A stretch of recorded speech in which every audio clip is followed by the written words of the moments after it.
negotiating a PLA, the board should want to hear the views of the CBOC.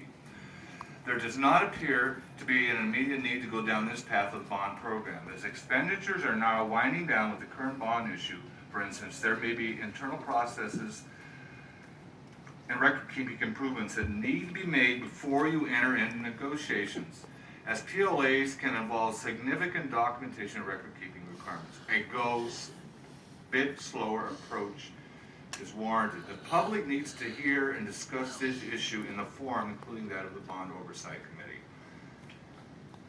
You know, there's a lot of people in here, and I God bless them, you know, they work for the union and all that, and it's fine and dandy. And I also represent a lot of people that aren't at this meeting right now, and that's the citizens and the taxpayers who created this concept of a Bond Oversight Committee that would look out after what was in the best interest of the taxpayers. If there's one thing I've seen as bond chair, and I think of the rest of the committee members, we need to squeeze every final dollar out of this program.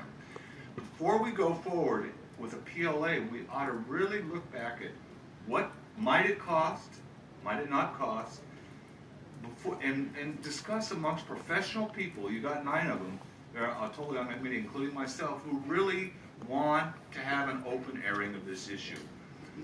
But you're going to hear this concept, well, this is just approval in principle. That's baloney. This is approval of a policy concept of doing a PLA. I challenge you, where have you heard approval in principle of government followed by we changed our mind? It just doesn't happen. It just doesn't happen. I think we need to sit back and say, wait a minute, it may be, maybe it's not a good idea, but you need to listen to the people, some of which on this committee were pretty upset from what basically I heard on the phone about this PLA coming before the board at this time. I respectfully ask that you table it, give it to the CBOC, and we'll come back. Thank you. Omar Mora.